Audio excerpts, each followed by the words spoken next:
माधवदास जी गिरिराज जी की तलहटियों में रहते थे और भजन करते थे। लताओं में ब्रज की गुजारा करेंगे और कन्हैया कन्हैया पुकारा करेंगे। एक ही काम था, बैठ जाते थे भजन करने के लिए और भजन करते करते जब समय व्यतीत होने लगता था और भूख लगने लगती थी तब निकलते थे अपनी कुटिया से बाहर। खाने को जब कुछ नहीं मिलता था तो संतों के फेंके हुई जो झूठन थी ना, जिसे कहते हैं शीत प्रसाद, वह शीत प्रसाद बीन बीन करके लाते थे। और आप सच मानिए मेरे भाई बहन, उस झूठन को बीन करके लाते थे। संतों के द्वारा फेंकी हुई जो झूठन थी लेकर के आते थे माधवदास जी। और कमाल की बात यह कि उसी झूठन से गोविंद को भोग लगाते थे। उसी झूठन से गोविंद को भोग लगाते थे और भोग लगा करके जब स्वयं पाते थे, ऐसा जीवन।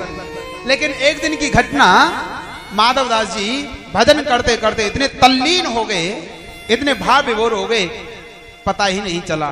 लेकिन जब भूख का एहसास हुआ तो अपनी कुटिया से बाहर निकले, फिर शीत प्रसादी बीन बीन करके लेकर के आए, झूठन बीन करके लाए। लेकिन भूख इतनी जोर से लग रही थी, बीन करके लाए और जल्दी जल्दी में गोविंद को भोग लगाना भूल गए।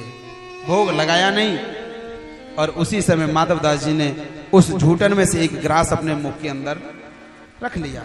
अच्छा, भूल जाते तो भी ठीक, लेकिन जैसे मुख के अंदर ग्रास रखा उसी समय याद आ गया कि गोविंद का तो भोग ही नहीं लगाया, और यदि भगवान का भोग नहीं लगाया तो मैं इसे स्वीकार नहीं करूंगा, इसे नहीं खाऊंगा, उगल देता हूं। लेकिन उगले कैसे?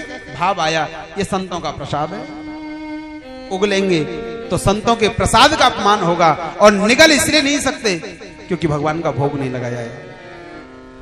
सायंकाल की ये घटना थी, विचार कर रहे थे खाएं या उगलें। करते करते रात्रि व्यतीत होने लगी और चौथा चरण आ गया, प्रातःकाल होने का समय था।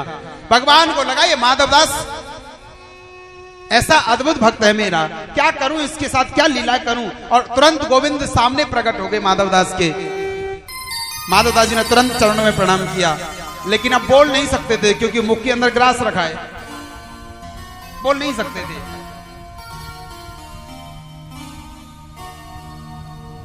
भगवान ने पूछा, माधव क्या बात है, मेरा भोग नहीं लगाया?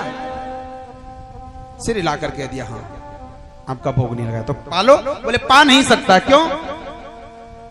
क्योंकि गोविंद जो वस्तु आपको अर्पण नहीं की है उसे कैसे खा सकता हूं? तो उगल दो। बोले नहीं, उगल भी नहीं सकता।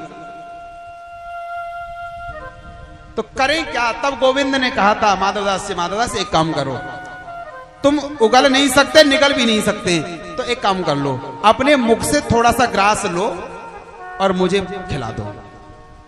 अपने मुख से निकाल करके एक कौर लो और मुझे खिला दो। माधवदास जी ने कहा ये तो बहुत बड़ा अपराध होगा, नहीं नहीं ऐसा नहीं कर सकता, मैं अपना झूठा अपने मुख से निकाल करके, नो चिष्टम कस्यचित् दद्यात्, झूठा किसी को खिलाना नहीं चाहिए, खाना भी नहीं चाहिए, और मैं गोविंद को खिलाऊंगा? भगवान ने कहा नहीं, खिलाना तो पड़ेगा, अपने मुंह से निकालो और मुझे खिला दो। माधवदास जी ने कहा नहीं खिला सकता, ये मेरा झूठा है। भगवान ने हंस करके कहा, माधवदास अरे यार तुम अब तक पूरी दुनिया का झूठा मुझे खिलाते थे, अब अपना ही झूठा खिला दो, क्या फर्क पड़ता है? लेकिन भगवान ने जैसे ही देखा कि माधवदास मुझे खिलाएगा नहीं, जाकर के ऐसे मुंह पकड़ दिया, जोर से छीन करके खा लगा।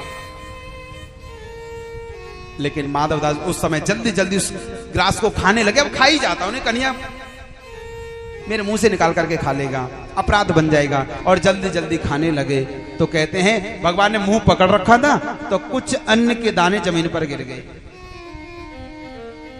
तो गोविंद ने उसी समय वो अन्न के दाने बीने हैं और उठा उठा करके गोविंद खाने लगे हैं।